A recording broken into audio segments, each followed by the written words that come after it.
Señores, este libro es el libro de Tomás de Kempis. Se llama La imitación de Cristo. Y ahora voy a proceder a leerlo con mi propia voz, capítulo por capítulo, para que ustedes puedan reflexionar en Cristo. Así que comenzamos. Introducción. La Edad Media, a pesar de los elogios del romanticismo, fue un conjunto, una época desgraciada, terrible y en ciertos momentos y aspectos dulce y rosada. Me refiero a la historia cultural de Occidente, pues del Oriente lejano nosotros apenas sabemos nada. Su final fue agotador, el cansancio y casi la muerte arrollaron a la cristiandad acosada por el Islam. Guerras por doquier, peste negra, cisma, las escuelas en decadencia, del esplendor de Alberto Magno, Tomás de Aquino, Buenaventura, Duns Scoto, etc. Se desciende hasta el nominalismo de Occam, la relajación del clero y de los religiosos en general, las herejías, todo esto ya se sabe. Como también se sabe que la sacudida y reacción del Renacimiento vino pujando a la vez en este final triste y sombrío. La naturaleza y la Iglesia tienen reservas inagotables que nunca mueren. Las órdenes religiosas, sobre todo, van haciendo esfuerzos por superar la situación y surgen otras nuevas, que volverán a mejorarla con sus instituciones y sus estudios, con sus trabajos evangelizadores entre fieles y entre infieles. Ello arrastró consigo más pronto o más tarde en unos y otros pueblos a todo el estamento cristiano, llegando a toda la iglesia oficial con el Concilio de Trento, un movimiento de espiritualidad que aparece ya en el siglo XIV. Uno de los primeros, si no el primero, fue el denominado el Devoutio Moderna, en los Países Bajos. Cierto es que el grupo dominicano del Rin y del beato J. Rushbroek en Flandes son casi paralelos, y hasta se relacionaron entre sí, pero la especulación abstracta que cultivaron estos en sus escritos les hizo menos populares, y su influencia fue muy recortada, aunque se quiera ahora subrayar exageradamente. Es más, las paradójicas elucubraciones y el lenguaje atrevido de Eckhart contribuyeron no poco a la disociación entre la teología y la mística, con sus consecuencias negativas para ambas. Verdad también que Santa Catalina de Siena provoca una sacudida espiritual en Italia y aisladamente luego Jean de Gerson, San Vicente de Ferrer, el beato J. Surret, etc. Y sobre todo la observancia franciscana con San Juan de Capistrano, San Bernardino de Siena, etc. Se va extendiendo mejor o peor por toda la orden, dando lugar al mismo tiempo a un pulular de reformas dentro de ella, y de los mismos claustrales, a la vez que culminan en los capuchinos y en los descalzos de San Pedro de Alcántara. Otro movimiento importante fue en Italia, el de los oratorios del Divino Amor, Santa Catalina de Génova, etc., que inician y promueven obras de todo género, como enseñanza, beneficencia y etc., para la edificación del pueblo cristiano. Decía que para llenar el vacío espiritual que la relación de las antiguas instituciones religiosas dejan de sentir, se crean también obras nuevas. Los Jerónimos españoles, los mínimos de San Francisco de Paula, nuevas congregaciones de canónigos regulares, agustinianos, etc. Lo más original es, con todo, la invención institucionalizada de los clérigos regulares, teatinos, etc., cuyo grupo más potente de la Compañía de Jesús de San Ignacio. Luego, a lo largo de los siglos XVI y XVII, todas las órdenes tienen su rama reformada y recoleta.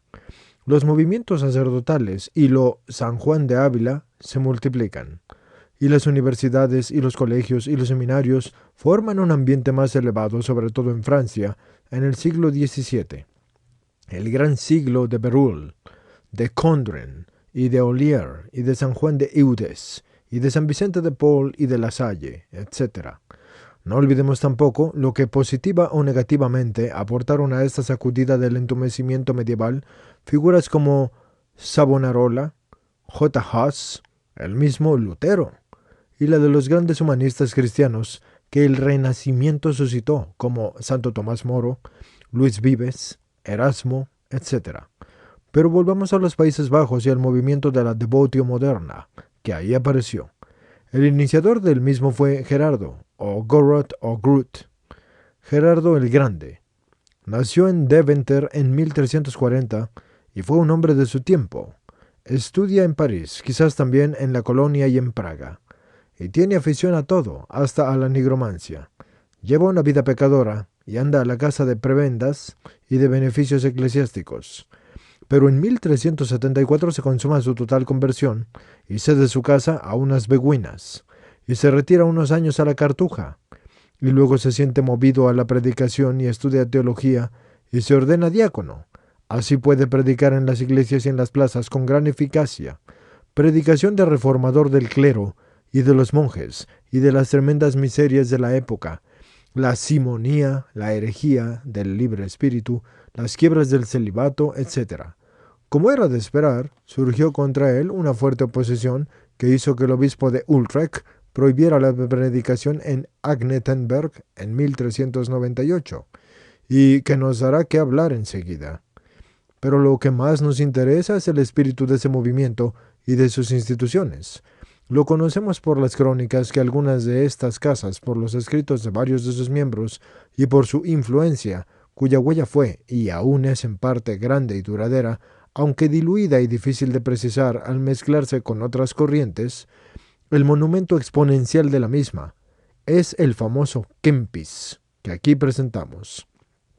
Los devotos no pretendían ser originales en su doctrina y por eso leyeron y se empaparon de anteriores autores. Su originalidad está en la selección que hacen de los mismos y de sus enseñanzas y en el método y manera de utilizarlas. Por ello, muchas de sus obras son rapiarios o colectarios. Son colecciones de textos de autores agrupados más o menos sistemáticamente. Su gran fuente es la Biblia, pero sin demasiada teología y espiritualidad estrictamente bíblica, sino más bien como sentencias y frases que o confirman o dan pie a sus disertaciones. Del Oriente usan en versiones latinas, pues griego apenas saben. Las Vitae Paternum o Patrum, San Juan Climaco, Casiano, San Juan de Crisóstomo, como un moralista, o algo de Pseudo Dionisio, por algunas de sus fórmulas, que eran en moldes universales en Occidente de los padres latinos. Citan bastante a San Agustín y menos aún a San Gregorio, y luego a los medievales San Bernardo, San Buenaventura, y menos de lo que antes se decía. La epístola Ad Fratres de Monte Dei, como de San Bernardo, la Vorágine, y David de Augsburgo, de Boheris, y a Enrique de Susó, único de los renanos por ser más afectivo y afín a ellos. Alguna influencia por la vecindad y las relaciones se da en algunos de ellos, de J. Ruysbroek. Así que podemos reducir a 3 las notas típicas de la devoutio moderna: antiespeculativismo, ascética de desprecio del mundo e intenso cultivo de la interioridad. Así que comencemos con el antiespeculativismo. No olvidemos que estamos en los estertores de la Baja Edad Media. Las grandes escuelas están casi agotadas. El nominalismo es el que pretende llenar el vacío. Los devotos desprecian la especulación. En el clima del nominalismo prima el voluntarismo, lo que cuenta en la voluntad, el corazón, la devoción. Quid prodest tibi alta, de trinitate disputares y careas, humilitate unde displiceas trinitati? Kempis 1.1, capítulo 1, todo el capítulo 3, etc. Por eso el velo metafísico de los renano-flamencos no les va a pesar de su cercanía. Groot conoció a Ruysbroek, y sin embargo, el psicologismo intenso de estos afectó a los devotos, y les ayudó a cultivar la introspección, la interioridad, el hondón del alma, aunque sea tan opuesta en conjunto a la espiritualidad de Eckhart. Esta les ha influido, pero en definitiva los devotos son anti-intelectuales e hicieron que el humanismo renacentista no se conectara en gran parte con ellos. Ahora pasamos al ascetismo interior. Su voluntarismo, lo que significa esforzarse en, y su intimismo les lleva a exigirse un ascetismo espiritual, sencillo en sus manifestaciones pero radical y profundo y práctico, a un exigente desprendimiento y pureza de corazón. Es una especie de humanismo devoto, a la manera de San Francisco de Sales o de Santa Teresa del Niño Jesús. Su literatura es moralizante según la necesidad de la reforma que pedían los tiempos. Por eso, no nos extraña que simpaticen en su tanto con la ascética estoica. Kempis cita literalmente a Séneca en el episodio 7.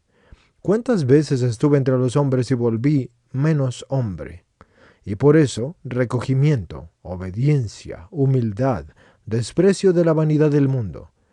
Se comprendía todo en la frase contemptus mundi, con que es también conocido el Kempis. Sin embargo, no son estoicos ni pelagianos. Se trata en definitiva de seguir a Cristo interior y exteriormente, y por lo tanto contando siempre con su gracia, de imitazione Christi. Su practicismo les condujo al metodismo, sobre todo en la práctica de la oración. Se adelantaron al Renacimiento, que lo exaltó hasta el extremo. Los nuevos devotos quieren ser ordenados en todo, y rítmicos y exactos. El Rosetum Exercitorium Spiritalium de J. Momaver, en 1494, donde se incluye la escala meditatoria de W. Gansford, en el 2045-2, es el colmo de la metodización exagerada y mecanizada, y contar por los dedos versos memónicos, etc., demuestra ya una decadente y cansada esterilidad. Ahora vamos a pasar a la interioridad. Es causa y efecto de todo lo anterior cuando el nivel espiritual está en baja forma, porque aparecen como reacción los grupos y los movimientos que quieren superarlo, y suelen refugiarse en un cultivo intenso de intimismo personal que se hace poco a poco contagioso. Algunos también tienen el carisma de la acción, como Groth, que es a la vez un contemplativo activo, pero los devotos se dedican principalmente a la oración personal, y esto metódicamente. Oración meditativa, con sus tiempos señalados para ella, con sus recursos sensoriales e imaginativos, con sus temarios previstos y ordenados. Es quizá la nota más acentuada y llamativa de la devotio moderna, y que más presencia dejó en la espiritualidad del Renacimiento y aún después la lectio, meditatio, oratio, contemplatio. De los monasterios cartujanos y cistercienses, y se precisa y canaliza más y mejor. Pero no se lanza a grandes elevaciones místicas. Si gustan de sentir la presencia de Dios, el encuentro con Cristo, pues son afectivos, pero todo suavemente y mesuradamente y muy al alcance de todos. Pero todo este estilo y espíritu comportaba un defecto importante que se le ha achacado siempre a este movimiento espiritual, el individualismo. Cierto que ellos piensan en sus comunidades y cuentan con la caridad fraterna que ha de darse entre todos, pero dentro de eso parece que cada cual es solo cada cual, con su dirección espiritual privada. El horizonte eclesial universal apenas lo descubren. La evangelización no les inquieta. Su eclesiología es corta. La liturgia se vive y son muy eucarísticos. Pero individualmente, y este subjetivismo, así lo transmitieron. Un subjetivismo que se aviene muy bien con la cultura renacentista, que les pisa enseguida los pasos. Ahora vamos a pasar a los autores más representativos. No escribieron mucho original, son austeros, hasta en esto. Groth escribió su Conclusa et Proposita y sermones y cartas que interesan para conocer el espíritu del movimiento, así como el modus vivendi Deo, los Quaedam Puncta, las Notabilia Verba y las Consuetudines de los hermanos de la vida común de Radiujus. Gerardo Zerbold de Zutphen, con sus obras de Reformatione Virium Animae y de Spirituabilus Ascensionibus, o Teodorico Dirk de Herxen, autor de varios rapiarios, o Juan Bock, autor de varias obras, entre otras el Chronicon Windishmens, donde inserta la epístola de la vida y la pasión, o cuando habla de nuestro Señor Jesucristo en Christi et Aliis Devotis Exercitis Anónima, pero muy expresiva de la espiritualidad del movimiento. De Tomás de Kempis luego hablaremos. Gerlatio Peters y Enrique Mande, canónigos agustinianos y los más místicos de los devotos, o Wessel Gansford, Tractatus de Coivendis cogitationibus gran instrumento para la metodización, que así llega a su culmen, y ya lo dijimos con el Racetum de Momaver. Muchos otros se podrían indicar más o menos tocados por el aliento de esta escuela, pero la devotio moderna es más un espíritu y un estilo que se insinuó por doquier y cuyos datos concretos son difíciles de apresar. Por eso, su influencia ha sido inmensa, a pesar de ser tan incompleta su insistencia en los temas de la renuncia al mundo del dominio de las pasiones, de la imitación de Cristo y sobre todo de la práctica de la oración metódica. Ha sido enorme el individualismo de la devoción del siglo XV a nuestros días, y es su gran déficit, pero en parte quedó compensado por el bien que han hecho con aquella práctica oracional que se impuso en las órdenes religiosas, hasta en las monásticas, como obligación, y que llegó hasta los seglares a través de los libros y ejercicios innumerables que se multiplicaron desde el siglo XVI hasta hoy. En España, aparte del Kempis, la gran influencia de la devotio moderna se realizó por medio del ejercitatorio de la vida espiritual del abad de Montserrat, García de Cisneros, que está cargado de textos de devotos, Grot Servolt, Kempis, Momanver, y con el que tiene mucho que ver el genial librito de los ejercicios de San Ignacio de Loyola. Su estancia en aquel monasterio lo explica. La Compañía de Jesús después fue de las instituciones que más divulgaron por todas partes la práctica de la oración meditativa personal y la hicieron popular. Esta, con unos u otros recursos y métodos antiguos o modernos, u orientales o occidentales, sigue siendo abundantemente practicada. Ahora vamos a pasar a el Kempis. Llamémosle así, por ser un nombre breve y muy conocido, y digamos que es una órbita exponencial de la espiritualidad de la devotio moderna. Además, su obrita también es lo mismo. Quizás bastaría esta presentación para decirlo todo, pero ello mismo invita y exige a hablar más. El total está formado por 4 libros de varios temas, fuera del número 4, que trata solo de la Sagrada Eucaristía. El título general, sin embargo, agrupa bien todo. De Imitatione Christi. También fue conocido con el nombre más bien negativo de Contemptus Mundi, base ascética de su espiritualidad.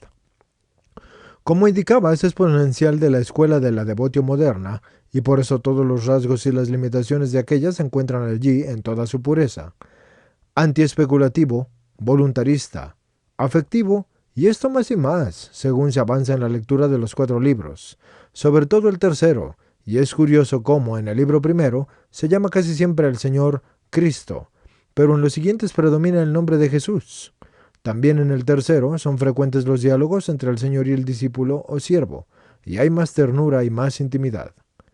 Escribe en un latín bajo medieval sencillo, y se repite bastantes veces, y se hace un tanto pesado, pero es penetrante e insinuante.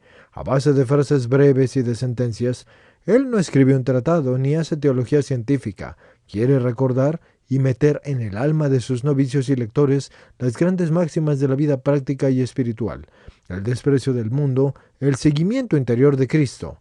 Y resulta bastante desordenado, muchos capítulos pueden incluso intercambiarse de libros y no les pasa nada. No digamos las sentencias que de hecho se reiteran con relativa frecuencia, pero el conjunto y algunos capítulos resultan deliciosos. No olvidemos nunca al leerlo que el Kempis se escribe directamente para monjes y devotos, pero no lo es a pesar de las apariencias. Apenas cita autores fuera de la Biblia, de la que hay más de 1000 citas. Pocos nombres: Ovidio, Aristóteles, Séneca, San Agustín, etc. Influencias, sin duda, de otros como Grot, Radewins, Bernardo Buenaventura, Lodulfo el Cartujano, J. de Dambach, E. Susse o Suso, David de Augsburgo, J. Ruysbroek, E. Egger o de Calcar, J. de Schoonhoven, etc. El estudio de estas influencias más o menos necesitaría un trabajo largo y difícil, imposible de hacer aquí. Pero el autor ha sabido hacer una obra personal empapada de biblismo y de la tradición espiritual medieval, y en especial de aquellos aspectos que Gerardo y Florencio acentuaron para sus planes de reforma y de vida cristiana cultivada en serio. Por eso, el Kempis podría ser firmado por cualquier devoto, sobre todo de los fundadores del movimiento, y no hubiera extrañado nada, porque es una admirable síntesis de la sustancia real y formal de la escuela. Digamos ahora algo de cada libro en particular. Empecemos con el libro 1, Advertencias útiles para la vida espiritual. Es quizás el que más sabe a Groth, el más frío, desordenado, porque invita a vivir el hombre interior auténtico, existencial. Para conseguirlo hay que renunciar a las vanidades, a las distracciones, a los vagabundeos, ciencia por la ciencia, aunque fuese teológica, y vida interior con amor. Las obras no son nada sin el amor. 15, parte 3. Obediencia, pues, por amor y discreción. Eso es el libro 1. Pero ahora, si pasamos al libro 2, en las admoniciones ad internatrantes, preparado y liberado así el hombre, puede profundizar en su misión con Dios, por su encuentro vivo con Jesucristo. En el bello número 6 del capítulo 1, va llegando el hombre al amor puro, a amar a Jesús sobre todas las cosas, a su familiar amistad con Él, a la verdadera libertad, desprendido de consolaciones divinas y humanas, a la identificación con Cristo crucificado, y el libro termina con el conocido capítulo 12 de Regia Via Sanctae Crucis. Oh, cuánto puede el amor puro de Jesús sin mezcla de ninguna comodidad ni amor propio. ¿Dónde se encuentra aquel que quiere servir a Dios de balde? Capítulo 11, parte 3. Pues que así es. ¿Por qué teméis tomar la cruz por la cual se va al reino?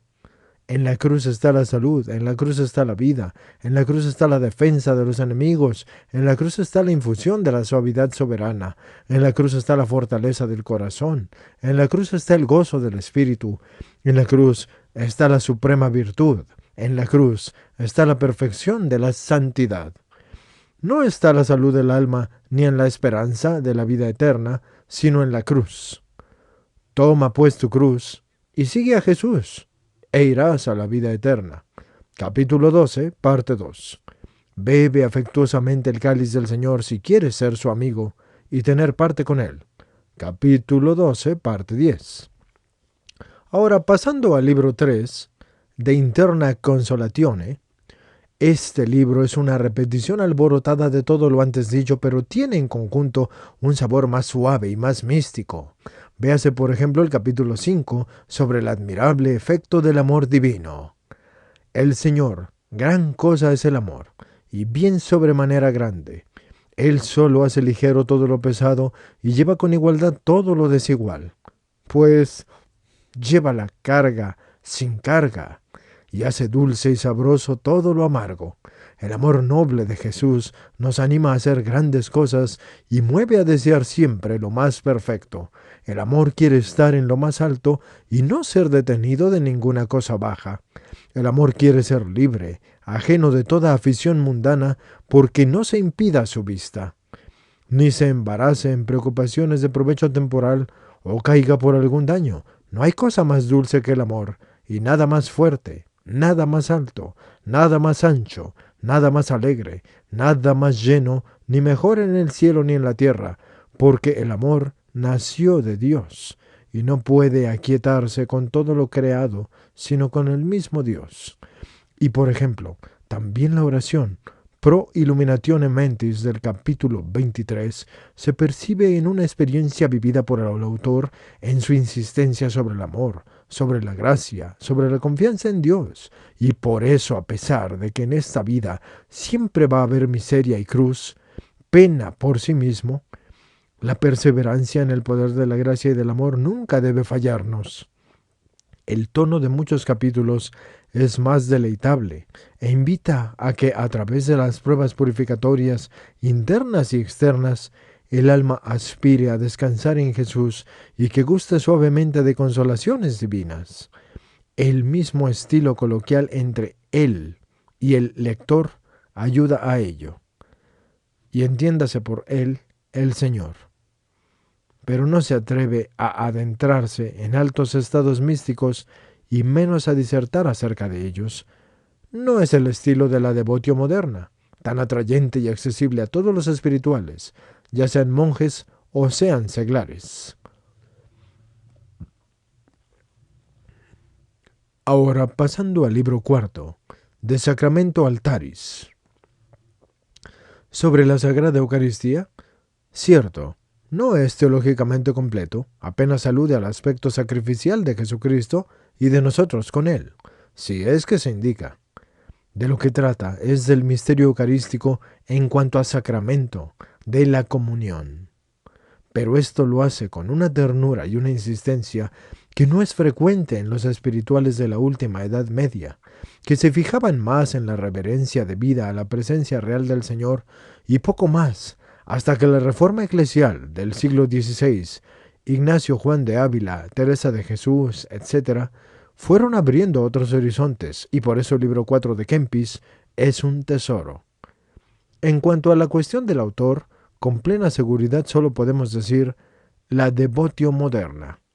Desde los comienzos del siglo XV, los códices se multiplican por centenares, muchos de ellos sin nombre de autor, y son más de 600 códices. Y a fines del siglo comienzan las ediciones impresas. Se conocen 55 incunables. Y no es de extrañar que las atribuciones se varíen con facilidad, y que el copista, por cualquier indicio, haga del anonimato un autor concreto. La falta de sentido crítico y de preocupaciones literarias no daban demasiada importancia a este problema en aquel entonces. Uno de los nombres que figuraron más como autor de la obra es el de Juan Gerson, que murió en 1429, el célebre canciller de la Sorbona de París, un códice de 1460, Saint-Germain-Nessis, y es quizás el más antiguo que se conoce a nombre de Gerson, así como el incalculable de Venecia de 1483, el primero impreso. La imprenta hizo fortuna a esa atribución, de tal modo que en España, y aún fuera de España, solía llamársele el Gersoncito. Pero el canciller jamás alude a este escrito, y suele hacerlo de sus obras. Ni los textos que pudieran tener algún parecido con nuestro libro son obras auténticas suyas. Hoy nadie admite esa paternidad. En el siglo XVII surgió un nuevo autor, un tal Juan Gerson, o Gesseno, o Gerson, o Jessen, etc. Una serie de hipótesis acumuladas ha inventado este desconocido abad benedictino e italiano, que en realidad es un fantasma al que se le ha dado carne y hueso. Todavía hoy algunos defienden esa atribución. Así, el padre Bonardi T. Lupo, de la Imitazione di Cristo e il suo autore, de Turín de 1964, pero la más sostenida es la de Tomás Hemmerken, de Kempis. Tomás nace en el pueblo de su apellido hacia 1380, es discípulo de F. Radgius en Deventer y bebe en su misma fuente la espiritualidad de la devotio moderna. A los 20 años entra en el monasterio Windesheiniano de Agnetenberg y en este monasterio de Monte Santa Inés pasa fuera de breves ausencias toda su vida.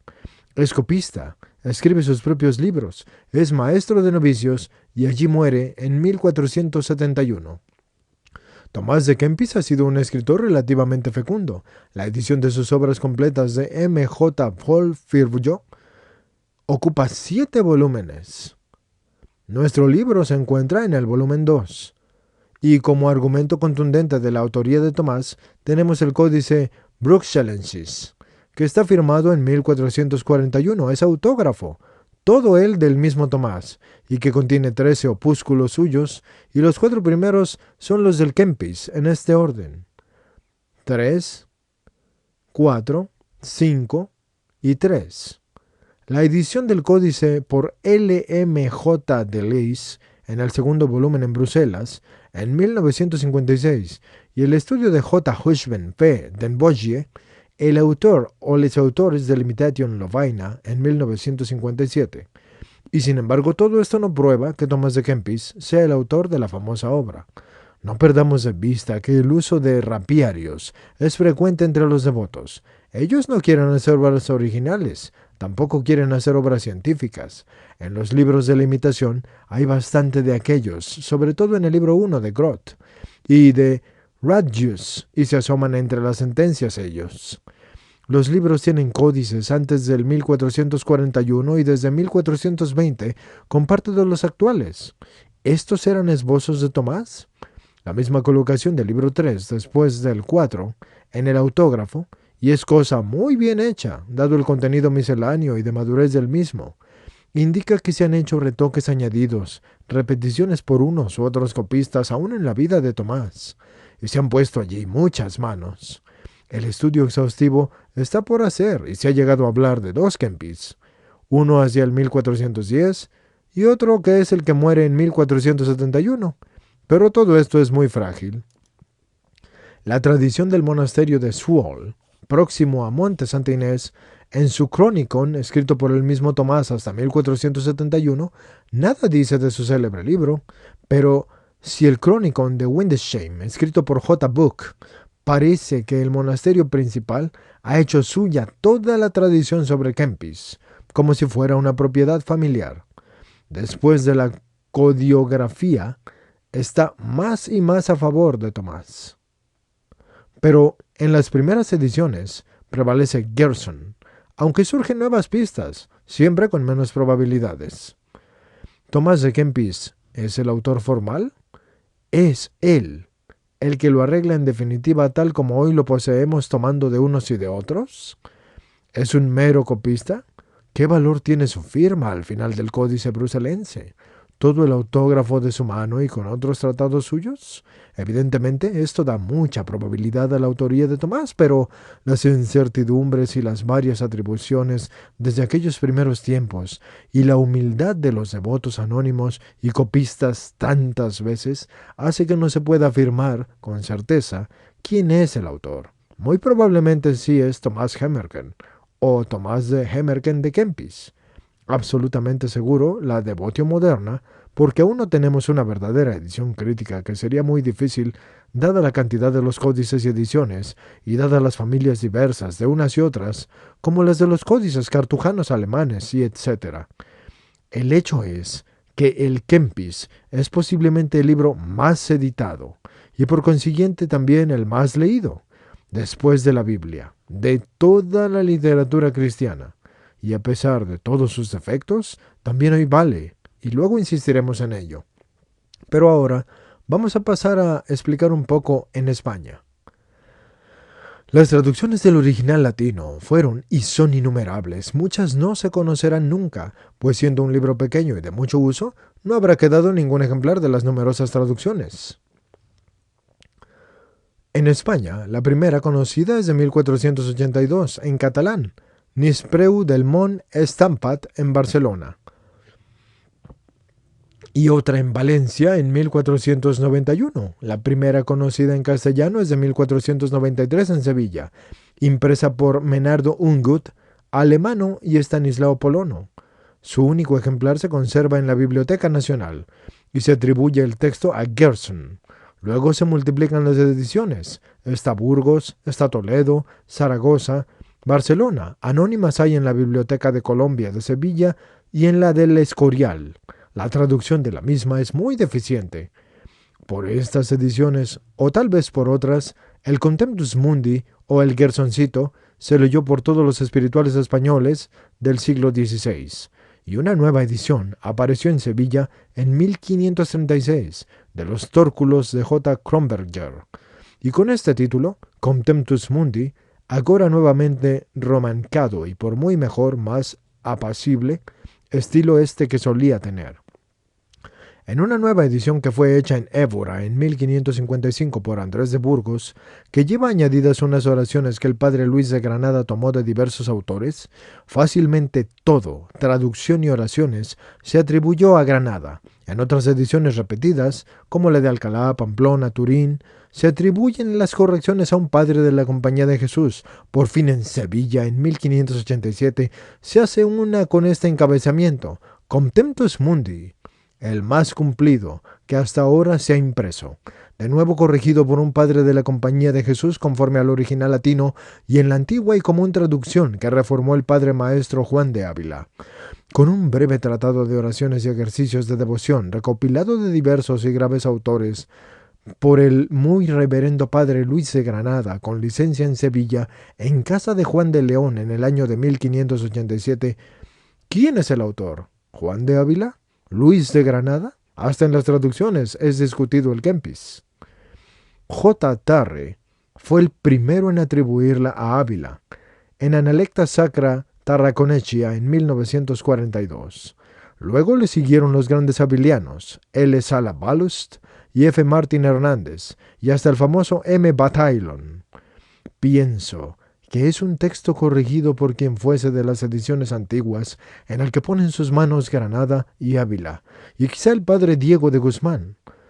Era el discípulo fervoroso de Ávila, y que andaba por Andalucía en esos años. Ávila mismo dice que el prólogo de 1564 para la edición corregida del Audifilia, porque él dice: yo no he puesto en orden cosa alguna para imprimir, sino una declaración de los 10 mandamientos que cantan los niños de la doctrina, y este tratado de ahora. Es verdad que Granada, en la tercera parte del libro de la oración, estamos hablando de Lisboa en el año 1556, publica de Ávila otra breve regla de vida cristiana que figura el comienzo también del Audifilia de ese mismo año, y todo fue pues a la misma vez. Por la doctrina del prolonguillo al Kempis por el estilo, o por el vocabulario, o por la crítica interna, etc., puede ser de ambos, de Ávila y de Granada, y de otros, etc. Entonces no se daba importancia, sino excepcionalmente a estas cosas de autores y de editores. No había ley de propiedad, no había ley literaria, ni demasiados escrúpulos para copiarse o añadir o quitar unos a otros. Sobre este tema, F. Martín Hernández, en su prólogo de la edición de Kempis de la Librería de Autores Cristianos de Madrid de 1975, ya habla. Ahora, hablando de nuestra edición. En 1656 salió en Amberes en la imprenta plantiniana la edición del padre J. Eusebio Nierenberg, que es la de 1536, está retocada y modernizada por él. Esta edición tuvo varias reediciones que a veces la desfiguraron. En 1935 en Barcelona, Biada y Luch le devolvieron un rostro primitivo. Esta traducción de Nierenberg es la que aquí reproducimos. Su castellano es fluido y es elegante, y bastante ajustado al latín. Es también un tanto perifrasista, pues dada la concisión latina de Kempis, y además en breves sentencias, se hace necesario traducir con cierta amplitud una palabra, porque a veces necesita una frase. Pero lo importante es que no se traicione el sentido, a ser posible que se respeten la fuerza y la viveza de muchas palabras y expresiones, cosa que respeta en general el padre Nierenberg. Mientras no poseamos una edición verdaderamente crítica del original latino, no se puede pedir mucho más, pues las aproximaciones diversas las habrá para todos los gustos. El hecho es que el Kempis se ha editado y leído por millones de lectores. San Ignacio lo hizo popular entre su compañía, que fue un medio de propaganda para él mismo. Granada y San Juan de Ávila lo recomendaron en sus escritos y con su nombre, y Santa Teresa lo manda a tener para sus monjas. En las constituciones, los elogios de santos espirituales son innumerables. Sería interesante rastrear su huella en San Juan de la Cruz, que es tan personal, tan él, pero que en cuanto a purificación del corazón y serenidad del alma y dulce encuentro con el amor, conecta magníficamente con el Kempis, al que sin duda leyó, como todos, entonces. Hasta en la nota de cierto individualismo espiritual coinciden los dos olvidos de los místicos. Cabe preguntar, ¿por qué este fenómeno multitudinario durante siglos? Por su sencillez y su unción devota, por su mesura dentro de sus exigencias radicales, por su insistencia sobre el recogimiento y el cultivo suave de la interioridad. Sí, le falta sociología, visión universal eclesial, pero un escritor no tiene obligación de hablar de todo. Piensa en temas concretos, y en que su público también lo va a hacer. Kempis escribe para sus canónigos regulares y para sus devotos, pero el alma del incompleto y desordenado librito desbordó sus posibles previsiones, y hay, a pesar de las explicaciones que se ocurren, algo providencial y misterioso en ello. Pero se comprende que hoy, en nuestra cultura laocentrista, el Kempis sea menos apreciado, a veces hasta ha sido despreciado. Sin embargo, es un clásico de la literatura espiritual cristiana que siempre se leerá. La misma sequía de la vida interior que sufrimos hará volver a muchos. incluso hasta aquellos que no son cristianos, para buscar en sus páginas una palabra de paz. Baldomero Jiménez Duque, Ávila, 15 de enero de 1997. La bibliografía. A la ya citada en el texto, que es la principal, se le pueden añadir los artículos del Dictionnaire de Spiritualité en París, que son los siguientes: T. Rudolf M. Van Dux, Thomas Hemmerken A. Kempis y A. Ampe Initiatio Christi y De Borgia Devotio Moderna, M. Van Worken F. Rutgens, J. Tick G. Groot, W. Lurdox Gerard Servold Stephen, R. G. Villasotla Rasgos característicos de la devotio moderna en Manresa, año 1956, página 315 a 350. A. Huerga, Devotio Moderna, en AABB, Historia de la Espiritualidad Segunda, Juan Flors, Barcelona, 1969, páginas 15 a 50. Aquí, señores, termina la introducción y comienzan los libros.